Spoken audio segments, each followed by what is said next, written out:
Hello, new friends. Welcome to another video about one of the nativity sets in my house. If you watched the last video, you can see that this one is a very different set.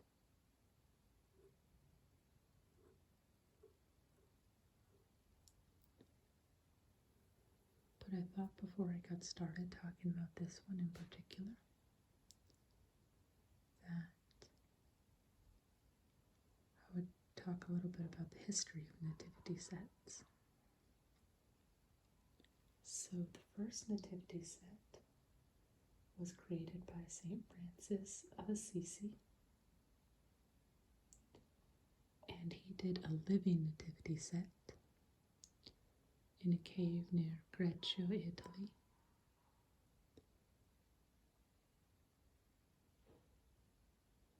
So a living nativity set is where they use real people and animals. And he did that in the 1200s. And he thought that Christmas was getting too commercial, with people focused too much on giving gifts and not enough on the true meaning of Christmas. So that theme is nothing new. Then in the 1300s, nativity sets became more popular in churches. They had them in different churches, especially Italian churches. And it seems they were mostly made of terracotta. Though in the research I did, I couldn't 100% confirm that. But that does seem to be the general impression.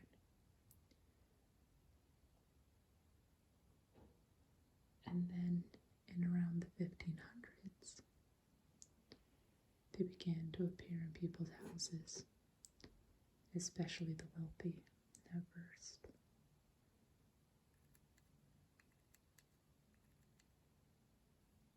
And it's taken off from there. And now, of course, you can find all kinds and all styles and all sizes all around the world. Often the features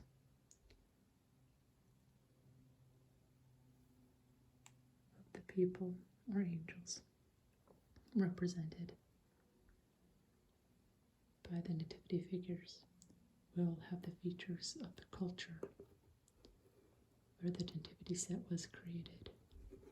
So for example, ones in Vietnam might have Vietnamese features.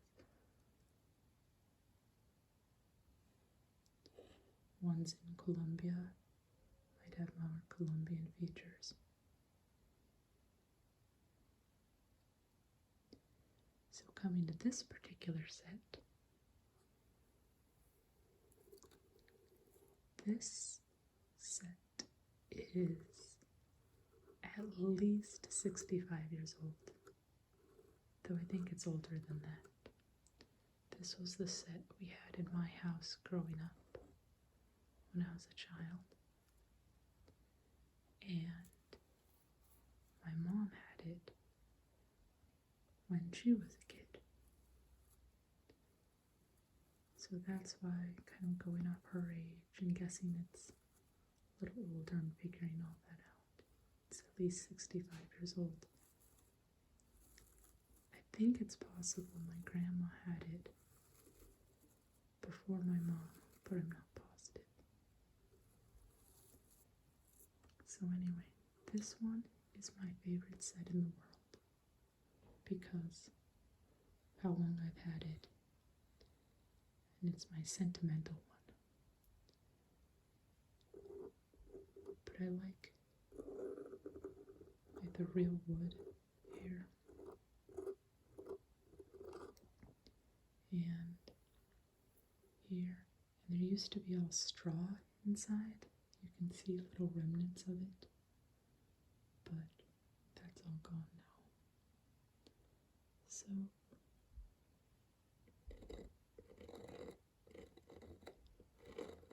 we can take a quick look and listen to this set.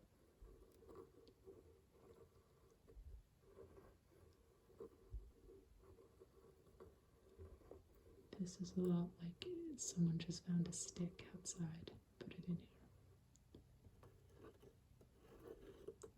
So let's start with the angel. The other one I showed you had a star. And this one has an angel, and it says Gloria. And an angel appeared to the shepherds to tell them about the birth of Christ.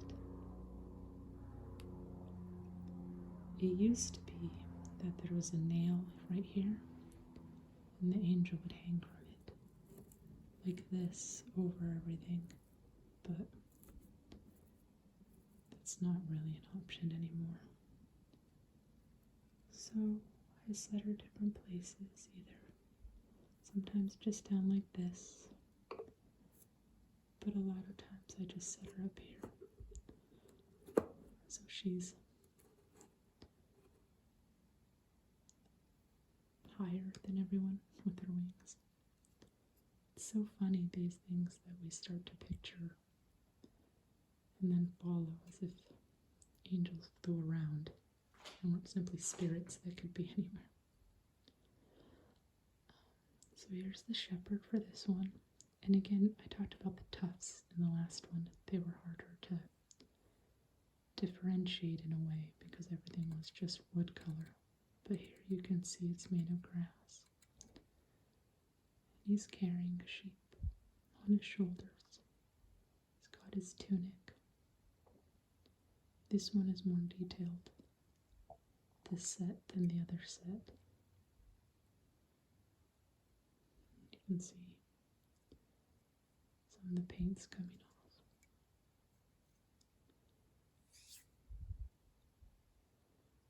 Now we've got 2 more sheep with this set. This sheep here's taking a rest, sitting down.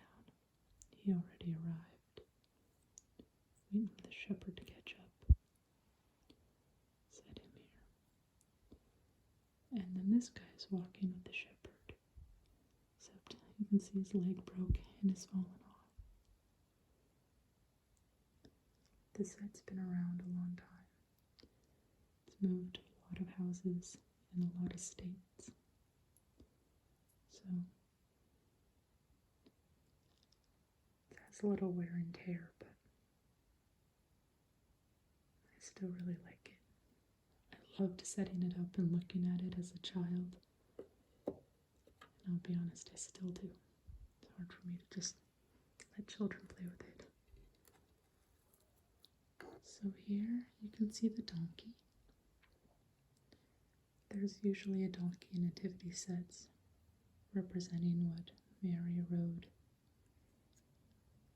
to Bethlehem in as she and Joseph traveled from Nazareth for the census. Then she gave birth in Bethlehem. And it also foreshadows, of course, Christ riding into Jerusalem right before his passion. There's a lot more detail on this one. It's so pretty with the painting. I'm sorry, when I say this one, I mean compared to the olive wood set. This one's less subtle and more realistically representative. So put that here. Then we have a cow. There's usually a cow or ox of some sort too. There was one in the last set. And they're all on tufts of grass, so I suppose they don't need to go into the stable. It's more like they're outside, but right now they're inside. Its tail.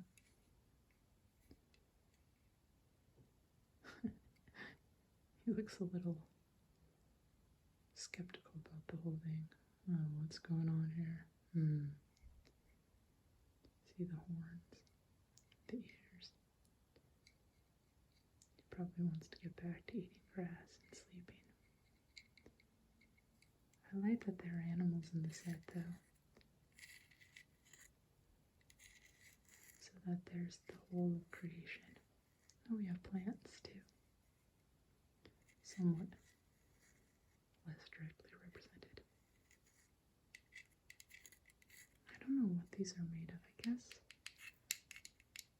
Some kind of plastic.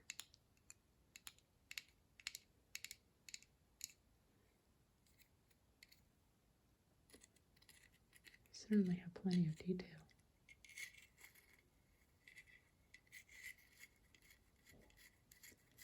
Alright, let's put him back. Or her. There you go.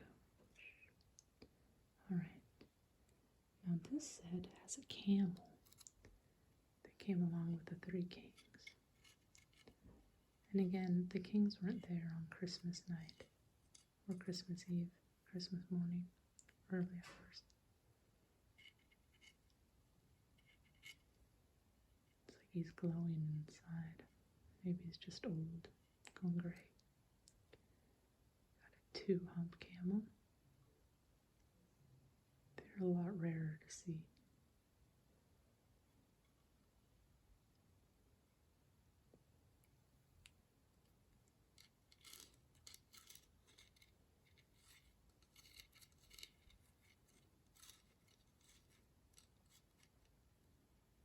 Then a 1-humped camel. I know that this is just molded plastic, but this part looks to me like it should be soft and I should be able to pet it. But you definitely can't.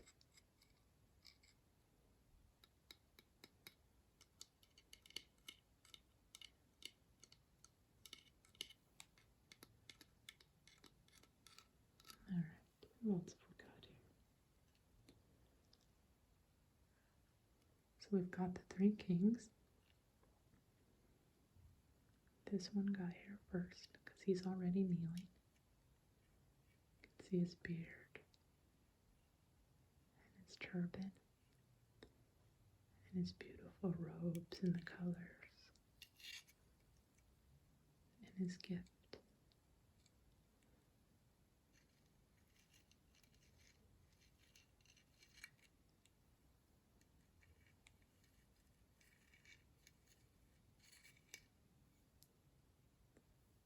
Got a cord around his waist. He's praying, doing homage for the Lord. Again, you've got the folds of the robe.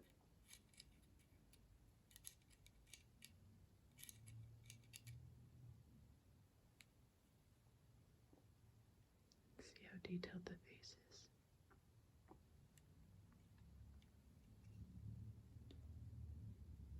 Then we've got another king, or wise man. He's got his gift right here. He's also got a turban style hat, though in a somewhat different style. This up here. His gift looks different.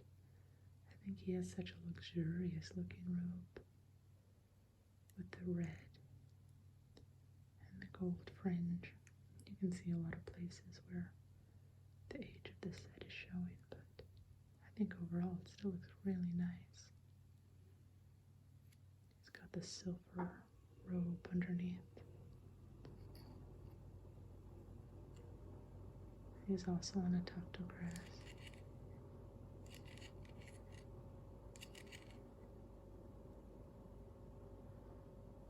Something just kicked on and since humming, so I apologize if you don't like that background sound and you can't hear it, just ignore me. And if you like the white noise in the background, yay for an extra layer of sound. But, sure.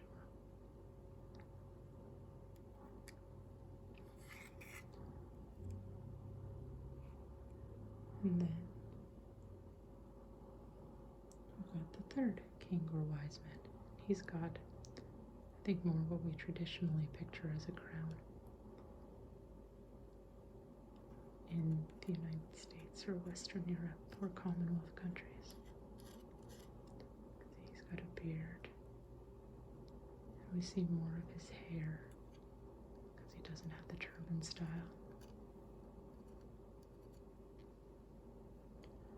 And I always feel like this was maybe the gold present because of the shape of this. But there's nothing to say or show. It's kind of a Santa Claus looking robe. Red with the white fur here. I try to imagine how cold it must have been when it was cold back before electricity and heating, or for people today who still don't have that. You can see at some point he must have lost his head. Maybe he ran into the Queen of Hearts and made her mad. Oh no. Hold on a sec. Yeah. For a moment when I thought, oh, does he have a little necklace or neck rope I never noticed, but no, it's a fix.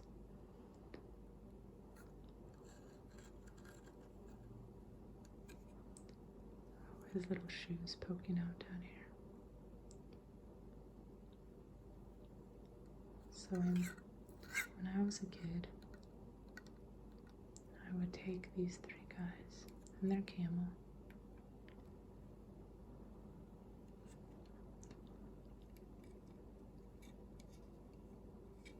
and I would put them away from the Nativity set, and every day I move them a little closer.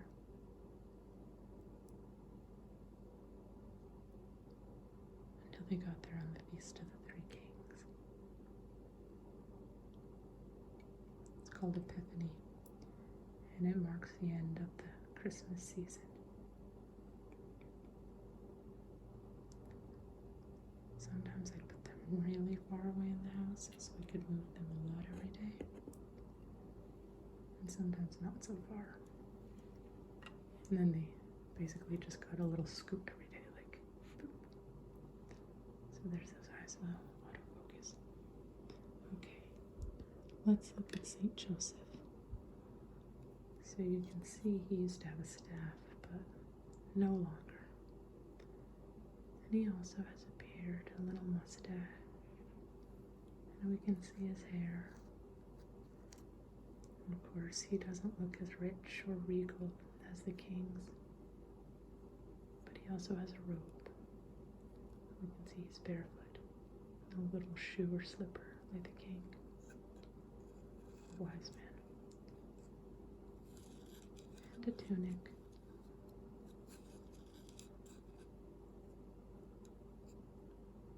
In brown.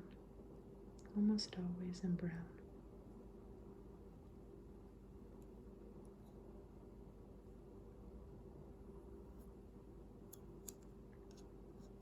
Again, you see all the details of the folds of the robe and color inside.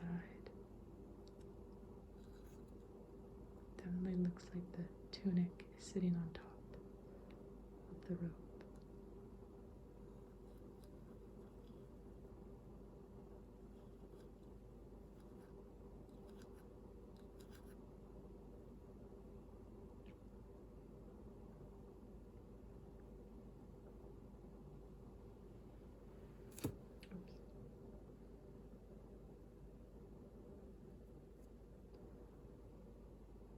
And then, of course, we have our Blessed Mother. They're all on tufts of grass, which seems slightly unnecessary to me. I mean, I think it's probably to hold them up, but why would they be outside of the stable? So she's in pink robe, the kind of gold, yeah, gold belt, and the blue tunic over it with a beautiful gold detail. We see her hands crossed over her heart.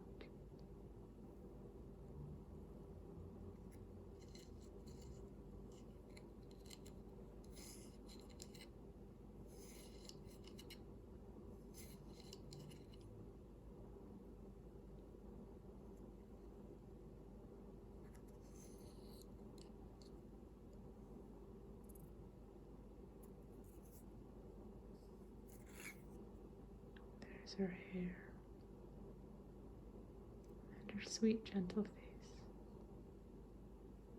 Again, with a lot of detailing. There's even gold on her headdress. Cap, I suppose, hood.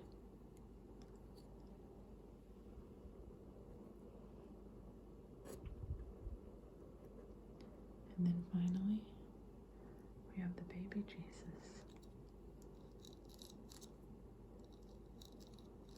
in his manger with the hay, and the manger itself made out of wood. Maybe that's why the cow has that expression. Maybe he was hoping to come have something to eat. There's a baby in his food. And you can see baby Jesus gets a halo to represent his divinity. He's got a little cloth covering him. And as in the other one, his arms are open. It's got a towel, blanket, or rag underneath him. Imagine it'd be quite itchy for a baby to just have hay against you. So this Jesus doesn't come out. It's all one piece.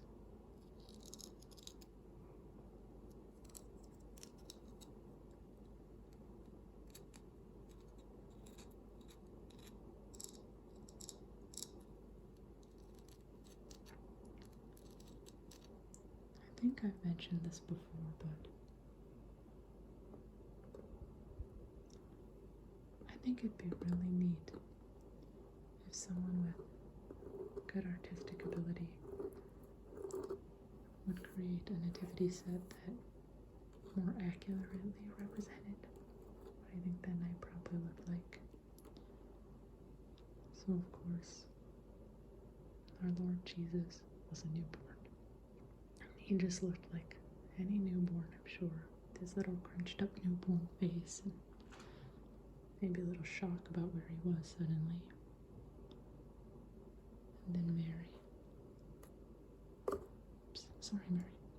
Looking tired, but happy at having given birth, but I'm sure exhausted. Maybe a little bit like, oh boy, what do we do now? I also imagine someone from the village must have come and helped, like a midwife or something, somebody who knows about giving birth, and umbilical cords, and all that kind of thing. Spanking a baby to make him cry or whatever they did.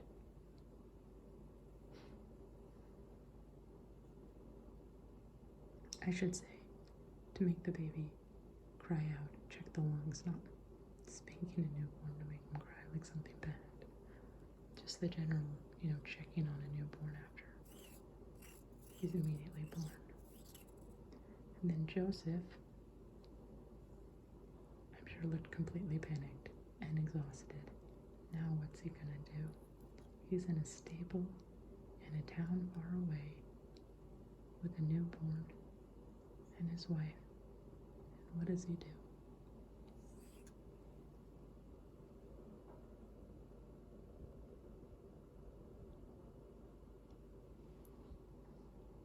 I don't know about the shepherds. I imagine they would look confused and maybe a bit frightened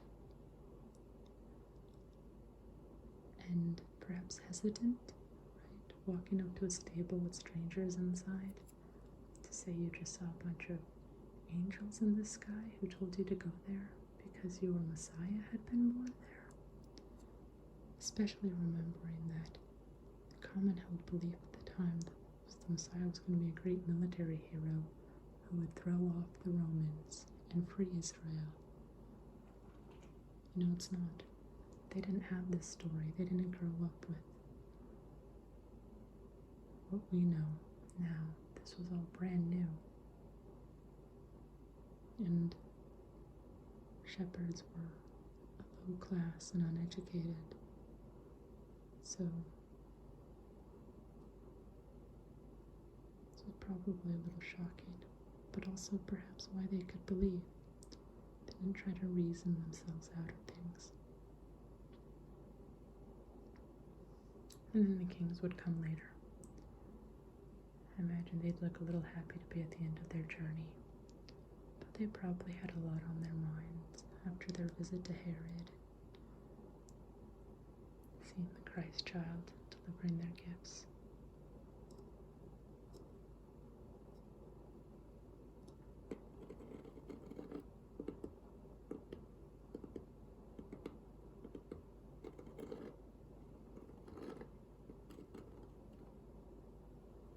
But regardless of how they're presented, I love nativity sets. I like to see all different ones, huge ones at churches, teeny tiny ones that have one with little pieces that are about that big. It can actually be hard to tell who's who on that set.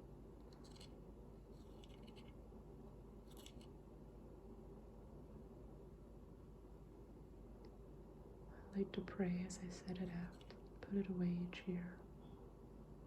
And it helps me prepare for Christmas by remembering Advent and to focus on being excited for Jesus' birth, for the coming of Christ.